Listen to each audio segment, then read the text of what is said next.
그 앞이 영상에서 기농기 좀 많이 하세요. 또 산골에 혼자 있어도 안 무서워요 하면서 기농기 전하면 좋아요. 기본소득도 줄 거예요 하면서 그 좀 꼬시는 영상을 올려놨더니 친구들 몇 명이 전화가 오더라고요. 괜찮을까 하면서 퇴직도 하고 막 이러니까 일단 너희 집에 가서 좀 살아야겠다. 그럼 이제 혼자 고요하게 사는데 와가지고 또 깽판 놓으려고 막 그러던데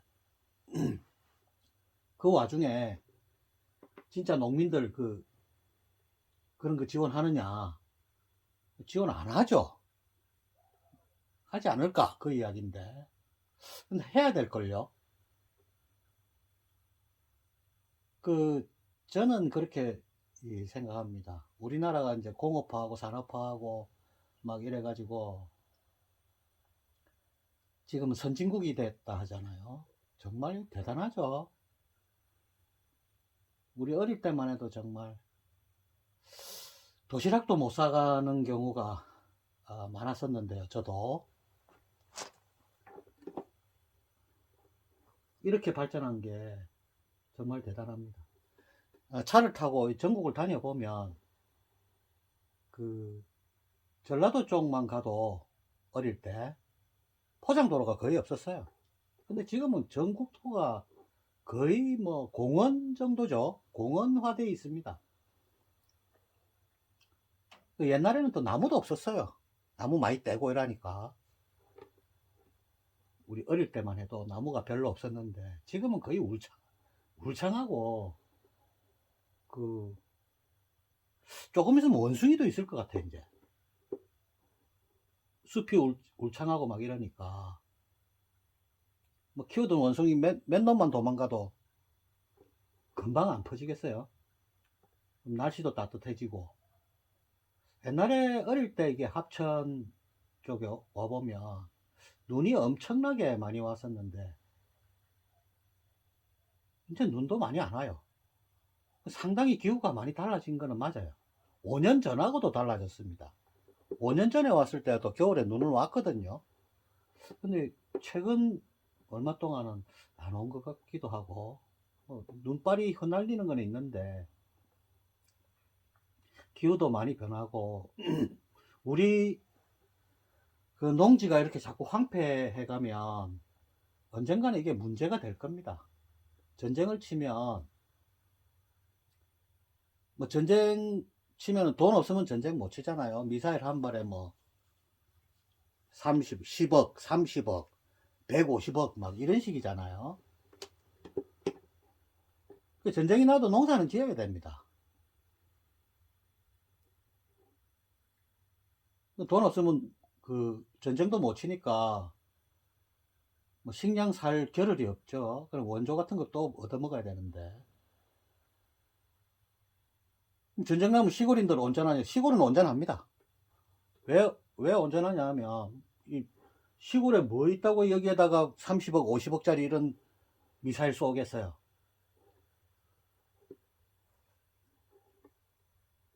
그럼 전쟁 치는 사람은 뭐 식량 밥 안 먹습니까? 농사 짓는 사람은 놔둡니다.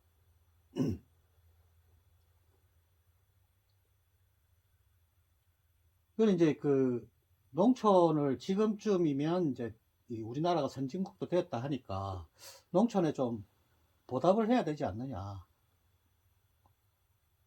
우리나라가 선진국이 되고 뭐 공업화되고 선진국이 되는 가장 근저에서 가장 큰 희생을 한 곳이 농촌이라고 저는 생각하거든요.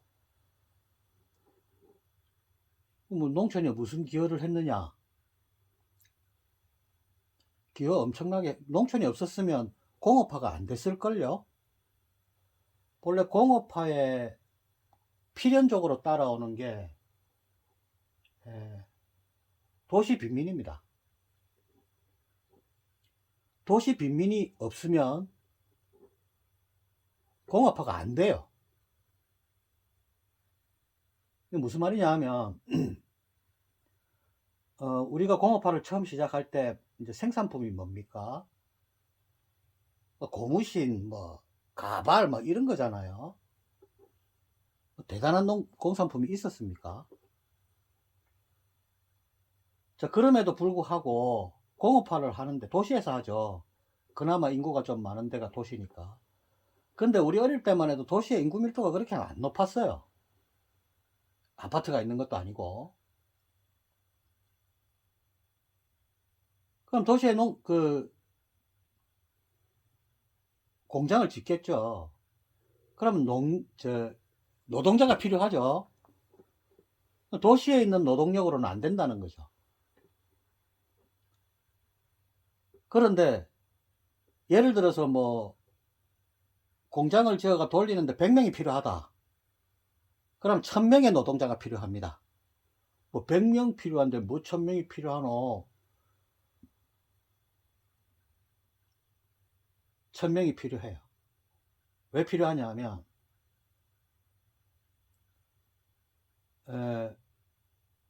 100명을 쓰는데 예를 들어서 일당이 10만 원이다. 그러면 어떤 사람은 그 취직을 하겠죠.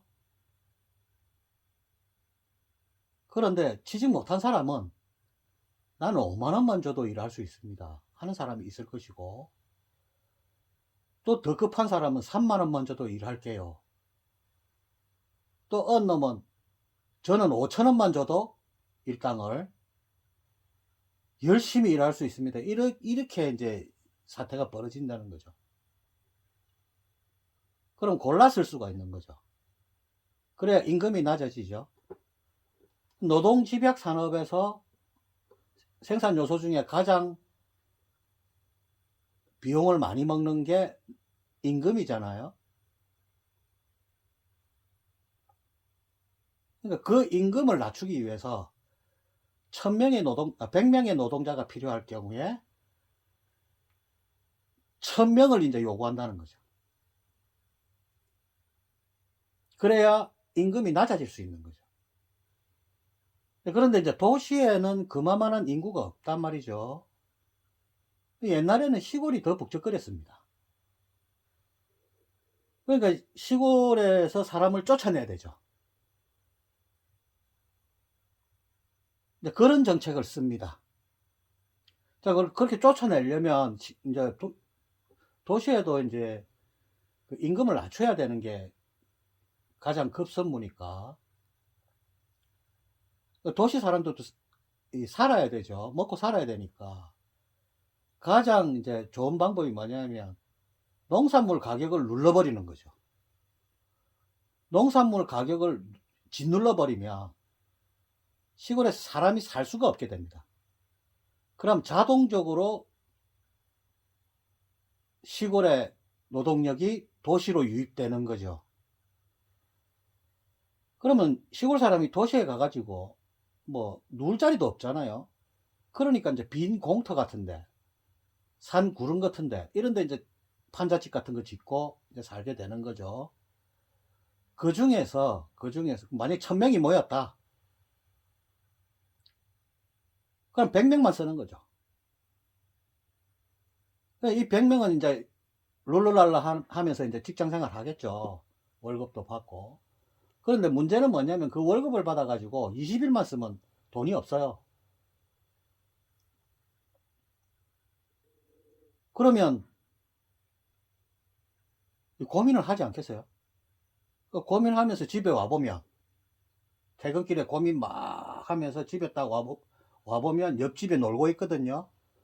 아, 그래도 나는 저 사람보다는 행복하다. 이렇게 생각한다는 거죠. 그러니까 도시 빈민을 곳곳에 배치해 놓으면 임금을 임금 상승하는 것을 막을 수가 있는 거죠. 기업 입장에서는. 이제 공업하는 게 똑같아요. 서양이나 동양이나. 산업혁명 때도 산업혁명 때 생산품이 면직물, 모직물이잖아요. 면직물은 뭐 목화나 뭐 이런 것일 것이고, 모직물은 이제 양털이죠. 산업혁명 당시에는 스페인이 제일 선진국이었습니다. 그러면 영국은 산업혁명을 해가지고 스페인에 팔아먹어야 되겠죠. 싸게 생산해야 됩니다. 그래 이문이 많이 남을 것이고 싸면은 더 잘 팔릴 것이고 뭐 일거양득이죠. 그래서 영국에서는 어떤 짓을 하냐면 농지에서 농민을 쫓아냅니다. 그러면 그 빈농지에는 뭐 하느냐? 양을 키운다는 거죠. 농민을 쫓아내면 노동력이 확보되고, 빈 농지에다가 양을 키우면 양털이 나오는 거죠. 원재료가 나오는 거죠. 일거양득이죠. 그럼 농지에 뭐 농사 안 지으면 어떻게 하나? 그러면 농업국에는 이제 독일 같은 데서 수입하는 거죠. 그럼 이제 독일 같은 경우는 농산물 영국에 주고, 예를 들어서 두 나라만 딱 보면 농산물 영국에 주고 공산품 산다 이 말이죠. 농산물은 1년 내도록 키워야 되니까 공산품은 밤새도록 돌아가죠. 자동화 시켜놓으면. 그게 무역이 되겠어요? 그러니까 아담 스미스는 자유무역을 주장하죠. 저거가 유리하니까. 독일에서는 자유무역하면 다 굶어 죽습니다. 그러니까 유치산업보호 이래가지고 산업이 유치하죠. 공업화가 안 됐으니까. 그 유치산업 보호한다면서 보호무역을 하죠. 뭐 그렇게 싸우는 거죠.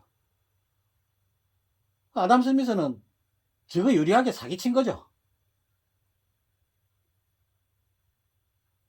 자유무역하면 저거가 유리하니까. 공산품하고 농산품하고 어떻게 그게 같이 취급이 됩니까, 그게? 달리 봐야 되는 거죠. 뭐 공산품 면직물 안 입으면 어때?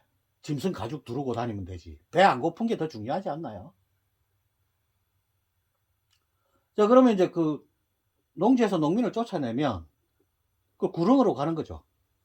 산 구릉 이런데. 거기에 굴을 파거나 뭐 판잣집을 짓거나 하면서 사는 거죠. 그래서 산업혁명 당시에 그림 같은 걸 보면 아이들이 일을 하고 있습니다, 공장에서. 근데 발에 보면 쇠 족쇄를 채워 넣거든요. 그게 왜 그러냐 하면 어른들은 비싸잖아요. 아이들을 일을 시키는데 아이들이 천방지축이죠. 통제가 안 된다 이 말이에요. 그러니까 발에다 족쇄를 채우고 일을 시킵니다. 그럼 그 아이가 일을 해가지고 돈을 벌어가지고 움막으로 가면 엄마 아빠가 누워있죠. 그럼 이제 애가 돈 받아오면 그거 이제 눈이 번쩍해가지고 들고 이제 식료품도 사고 먹을 것도 사고, 그 와중에 아버지는 그 돈 빼들어가지고 노름하러 가죠. 참 난감한 사태가 벌어지는 거죠. 똑같습니다. 공업화를 하면 필연적으로 나타나는 게 도시 빈민이라는 거죠. 우리나라도 마찬가지입니다. 임금을 낮추기 위해서 곳곳에 실업자를 딱딱 배치해 놓는 거죠.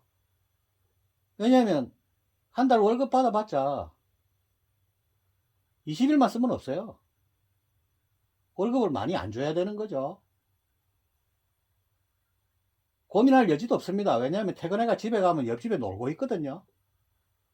그러니까 나는 그래도 저 사람보다는 행복하다, 이렇게 생각하는 거죠. 그러면 이제 기업은 싼 사람만 골라서 쓸 수 있는 거죠. 그러니까 이게 골라 쓰는 거는 기업이 하는 것이고, 농촌에서 농민들을 쫓아내 가지고 도시 빈민을 만들어 놓는 거는 정부가 해야 되는 거죠. 너무 이상하게 생각하는 거 아니냐, 이렇게 말씀하시는 분도 있을지 모르겠는데, 그게 실제로 1800년대 유럽에서 일어났던 일입니다. 그게 실제로 그 교과서에도 있어요. 뭘 찾아보면 있냐면 수요 독점 이론이 이 이야기입니다. 몇 줄 안 써놨어요. 그러니까 일반 사람들이 보면 잘 모르죠. 그래서 어떤 철학자는 정부하고 기업하고 이 짝짝꿍으로 하는 거죠. 농촌에서 농민들을 쫓아내면 빈민이 될 것이고, 이 사람들을 바짝 굶겨 놓으면 임금이 낮아질 것이고, 거기에서 싼 놈만 골라서 쓰는 거는 이제 기업이 하는 거겠죠. 그러면 그 기업과 정부는 이렇게 뭔가 커넥션이 있겠죠. 그래서 어떤 철학자는 정부는 기업의 개다 이렇게 표현한 사람도 있습니다. 서로 작당하고 그렇게 만들어 가는 거죠. 우리도 마찬가지입니다. 우리도 똑같이 그렇게 했습니다. 정부는 농촌에서 농민을 쫓아내고 여기서 실업자를 많이 양성해 놓으면 임금을 낮출 수가 있는 거죠. 저절로 그래 된 게 아니고 그렇게 정책을 쓴 겁니다. 유인책을. 그렇게 하면서 이제 우리 어릴 때 대통령이 모내기 철에 농촌에 가가지고 모내기 5분 하고 탁주 마시면서 아주 밝게 웃으면서 사진 찍고 막 이렇게 하죠. 그러니까 악마의 머리를 쓴 거죠. 자, 그러면 이제 노동자들한테 임금을 이제 노동집약 산업이었으니까 그때는 임금을 적게 줘야 되죠. 아무리 임금을 적게 준다 하더라도 먹고 살 만큼은 줘야 됩니다. 그러면 노동자의 임금을 적게 주기 위해서는 먹고 살 만큼 줘야 되는데, 그러면 그때는 엔겔계수가 높은 시대잖아요. 그러니까 식비, 수입 중에 식비의 비중이 크다 이 말이죠. 제일 큽니다. 그러니까 임금을 적게 줘도 되려면 농산물 가격을 더 낮추는 거죠. 그러니까 안 되면 또 더 낮추는 거죠. 그러니까 먹고 살 만큼 이제 되면은 이제 그 농산물 가격이 이제 안정되고 뭐 이렇게 되겠죠. 근데 그게 임금이 좀 세다 싶으면 또 농산물 또 누르는 거죠. 그럼 시골에는 더 살기 어려워지죠. 그럼 있던 사람도 또 나갑니다. 이게 계속 반복되니까 시골에서는 계속 인구가 유출되는 거죠. 사람이 없어요. 왜? 살 수가 없으니까.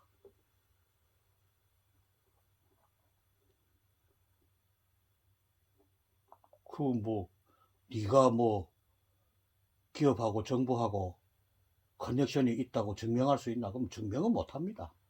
유럽이나 이런 데서 그런 일이 있었고요. 또 이론화되어 있어요. 교과서에 수요 독점 이론이 나와 있다니까요. 이론까지 나와 있는데 뭐. 기업하고 정부하고 작당을 했다고 정부는 기업의 개다까지 표현이 나왔는데 그건 뭐 제가 이 개발하고 이런 거 아닙니다. 우리나라도 서구에서 일어났던 일이 그대로 일어났다는 거죠. 자, 그러면 이제 그때는 뭐 워낙 없던 시대니까 어떤 수단을 쓰든지 간에 뭐 그때 대통령이 뭐 천재라서 그런 걸 개발했겠어요? 다 그 서구에서 배워온 거죠, 그게 적용된 겁니다. 그러면서 이제 대통령이 그 탁주 마시면서 늘 약속한 게 있죠. 공업화해가지고 잘 살면 농촌도 잘 살게 해주겠다. 그렇게 약속 이렇게 해온 거죠. 지금 이제 우리나라가 선진국이 됐죠. 아주 이거 위대한 역사 이래 잘 살게 된 이게 정말 대단하죠. 지금은 좋아졌느냐? 아닙니다. 왜냐하면 FTA 이런 거 하면서 예를 들어서 뭐 우리나라 공산품 자동차 한 대 팔았다. 그럼 팔아가지고 돈 받아가지고 돈만 쏙 빼가지고 이렇게 우리나라에 들고 오나요? 아닙니다. 자동차 한 대 팔면 양파 한 방 사와야 돼요. 쿼터제라는 거죠. 그러니까 값싼 농산물이 들어오니까 이제는, 전에는 이제 공업화를 하기 위해서 어쩔 수 없는 선택이었다 할지라도 지금은 이제 그 FTA 쿼터제 때문에 자동차 한 대 팔면은 농산물을 얼마큼 사와야 돼요. 우리만 만들어 갖고 딱 팔아먹고 돈만 탁 챙겨오는 거 아니라 이 말이죠. 우리가 팔았으면 사오는 것도 있어야 된다는 거죠. 그게 이제 농산물이라는 거죠. 그러니까 농산물, 이제 후진국에서 오는 값싼 농산물이 들어오니까 국내 농산물 가격은 오를 수가 없는 거죠. 왜냐면 국내는 물가가 비싸기 때문에 뭐 비료라든지 농약이라든지 뭐 이 농기계, 뭐 농자재도 또 엄청 많이 필요하잖아요. 그럼 그 재료비도 안 된다는 거죠. 그거하고 비교하면 별다른 보호도 없습니다. 농협에서 다 수매해가지고 다 팔아주고, 농협에서 다 수매해가 다 팔아주면요, 근근히 입에 풀칠할 정도밖에, 풀칠하기도, 이 풀칠이 되나? 저는 뭐 농협하고 거래를 안 하니까. 농협에서 그 농민들한테 수수료 쪽으로 뜯어가는 게 엄청납니다. 농협이 농민들을 위해서 있는 거 아닌 것 같아요. 농민은 그냥 뜯어먹으려고 작정한 것 같아요. 예를 들어서 양파다. 양파가 뭐 예를 들어서 한 방에 10,000원이다. 뭐 예컨대. 그러면 이거 처리해 주는데 수수료 있고, 또 밭에서 인력이 없으니까 농가에는 밭에서 이거를 들고 싣고 가는데 한 망당 얼마고, 또 차량 뭐 또 얼마 이렇게 다 뜯어갑니다 거의. 그러니까 남는 게 별로 없어요. 그리고 씨앗값 이런 것도 뭐 엄청 비싸더라고요 요새는. 왜냐면 IMF 때 종묘 회사들이 다 넘어가 버렸어요, 해외 시장에. 우리 종자들이 전부 지금 해외에 다 가 있습니다, 이 저작권이. 그러니까 씨앗값 이런 것도 상당히 비쌉니다. 한두 포기 심는 것도 아니잖아요. 엄청나게 심잖아요, 심을 때. 씨앗값도 술찮더라고요 보니까. 뭐 저는 소농이니까 뭐 소농이라도 그 씨앗값, 그 모종값 이런 거 엄청 많이 나갑니다. 그러니까 이제 공업화 때는 공업화를 위해서 도시민들의 식비 이런 거를 안정시키기 위해서 농산물 가격을 눌렀죠. 그러니까 노동의 대가가 안 나왔던 거죠. 이제 꾹꾹 누르는 거죠. 그러니까 살 수 없으니까 사람들이 계속 또 도시로 나가고요. 지금 선진국이 됐다 하지만 쿼터제 이런 것 때문에 자동차 한 대 팔면 양파 한 명 사오고 이런 거래 관계가 있기 때문에 값싼 외국 농산물이 자연적으로 들어오게 돼 있죠. 그러니까 농촌에 사는 게 이제 희망이 없어지는 이런 이제 사태가 벌어지는 거죠.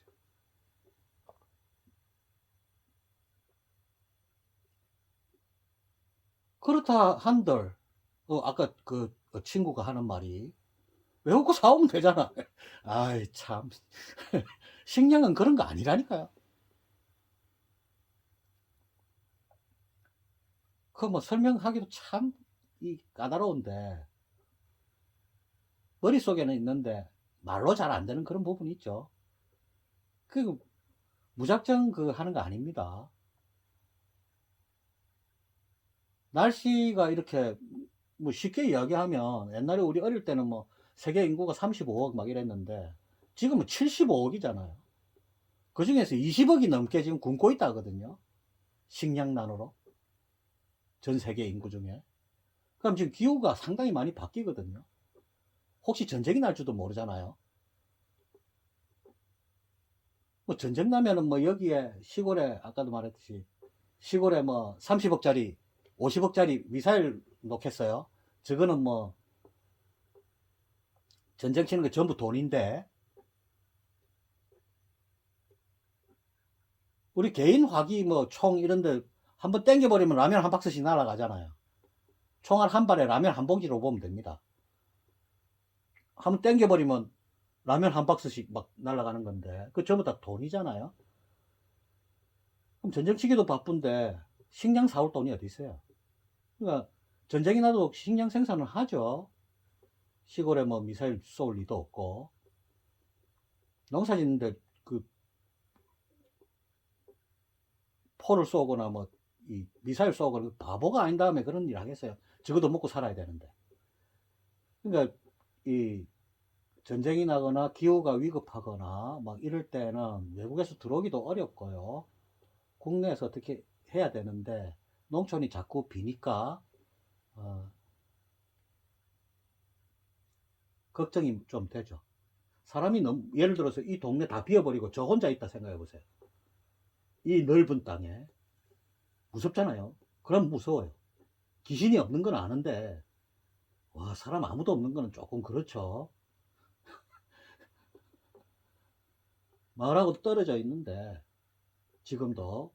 그래도 저쪽에 사람이 있는 거하고, 아예 없는 거하고 많이 차이 나잖아요. 이거 시골 비면 안 됩니다. 균형적으로 발전해야 되는 거죠. 예를 들어서 경남이 다 비었다. 서울로 다 가버리고. 너무 극단적인가? 그럼 일본 놈들이 지진 피해가지고 일로 안 넘어오겠어요? 그러면 이 나중에 이 경상남도를 비운 대가가 엄청나게 커질 수도 있습니다.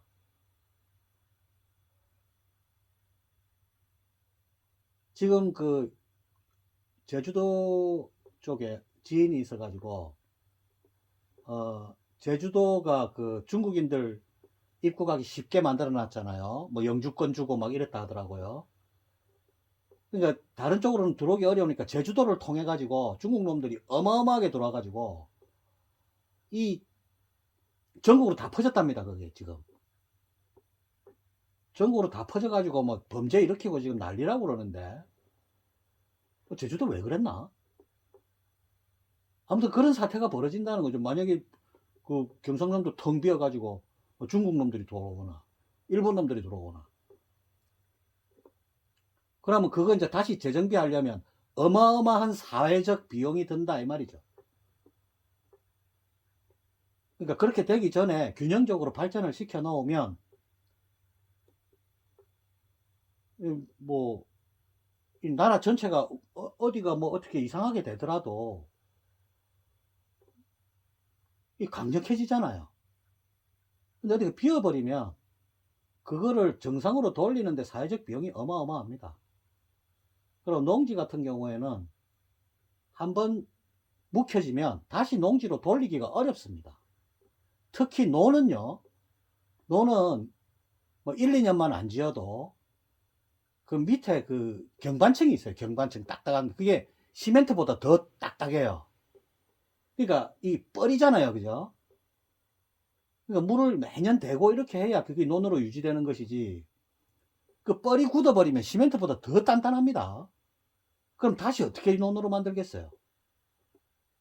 이제 그렇기 때문에 농촌은 살려놔야 되고요. 그리고 우리나라의 공업화에 가장 근저에서 가장 희생을 많이 한 곳이 농촌입니다. 그리고 옛날에 농민들이었고요.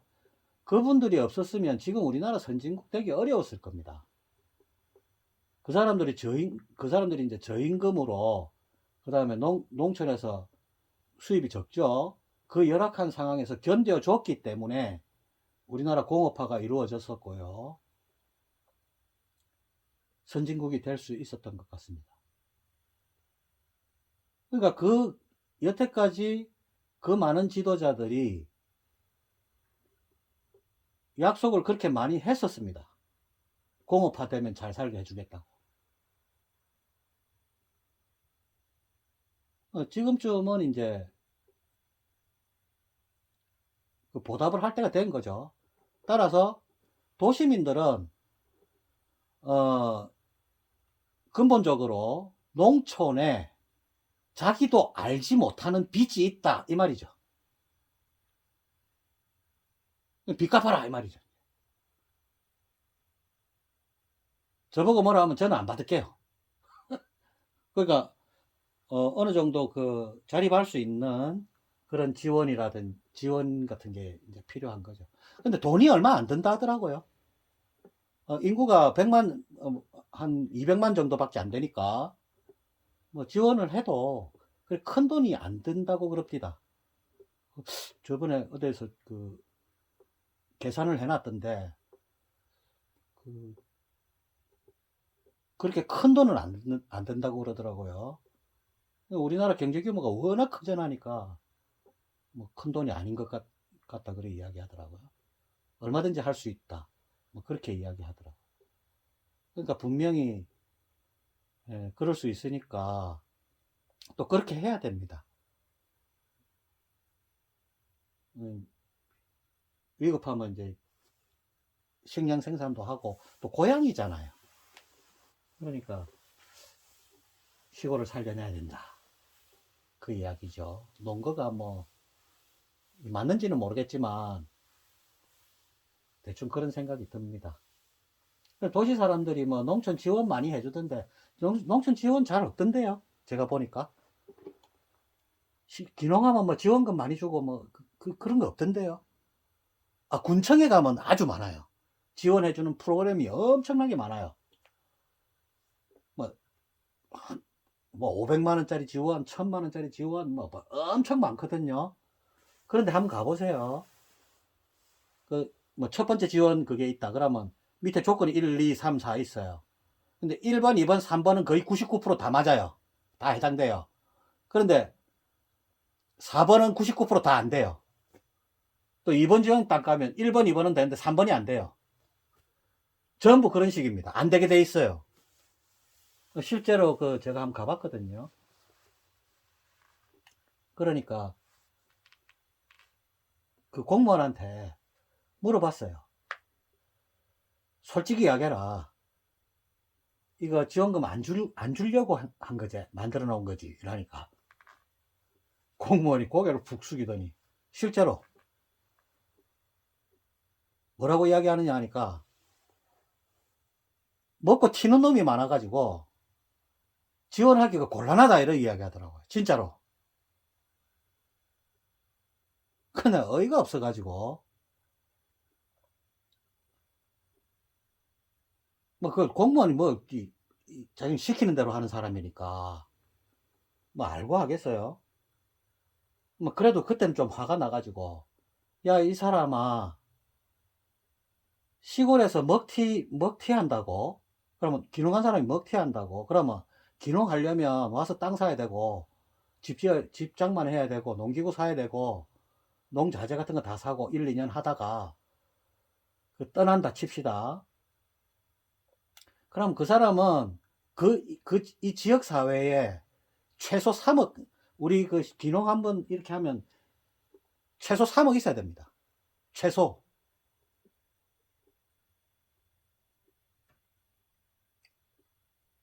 그러면 3억을 풀고 가는 거잖아요. 그 지역사회에. 그럼 그 3억 풀고 가는데 그 사람한테 먹고 꼴랑 500만 원 지원하면서 먹고 튄다고 이야기하면서 일을 그따위로 하냐면서 이거 어디 가서 이야기하면 되냐, 군수한테 가야 되냐, 군의회 의장한테 가야 되냐, 어디 가야 되노? 그러니까 말을 안 하더라고요. 그 지원 못 받습니다. 거의 뭐 받은 분 있으면 댓글 달아주세요. 혹시 기농하신 분 중에 잘 안 될걸요. 그거 까다롭습니다. 거의 95% 이상은 해당 사항 없을걸요. 근데 이 프로그램은 엄청 많아요. 그런데 거기에 해당되기가 정말 어려워요. 저는 포기했습니다. 그럼 농기계 경운기 농기계 지원해 봤거든요. 여러분 시골이나 가서 아니면 보면 경운기 한번 보세요. 경운기 그게 800만 원 하더라고요. 800만 원. 그게 800만 원짜리인지 한번 보세요. 아주 졸렬하게 만들어 놓은 게 경운기죠. 그게 800만 원입니다. 그런데 이제 이 보조 신청하러 가니까 800만 원 중에 140만 원을 지원해 줍니다. 그럼 660만 원입니까? 660만 원을 내가 내야 되는 거죠.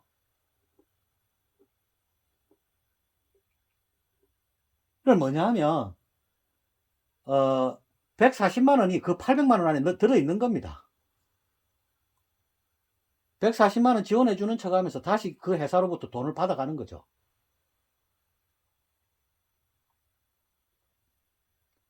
그렇게 커넥션 되어 있는 것 같습니다. 그러니까 시골 분들이 보조 같은 거 잘 안 하려고 해요. 트랙터도 5천만 원짜리 사면 600만 원 지원해 줍니다.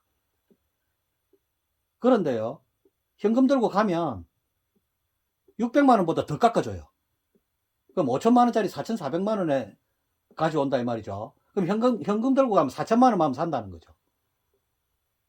그게 무슨 말입니까?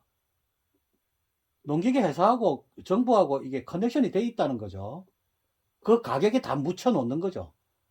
지원해 주는 척하고 회사에서 받아가는 것 같아요. 돌려막기 하는 거죠, 정부가. 농민들이 그걸 모를까요? 아직도 그런 짓을 하고 있다는 거죠. 그러니까 농민들이 그 지원 같은 거 화가 엄청 많이 나 있습니다. 농민들 완전 호구죠, 호구. 왜냐하면 이제 그 세력화 안 돼 있고 자기 주장을 못 하죠.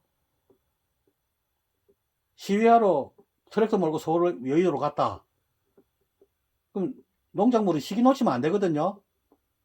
시기가 되면 또 씨 뿌리러 와야 돼요. 그러니까 위정자들은 시기만 기다리면 되는 거죠. 알아서 해산할 거니까. 가장 취약한, 가장 자기 집단의 그 이익을 대변하기 어려운 게 농민입니다. 때를 놓치면 농사를 못 지으니까.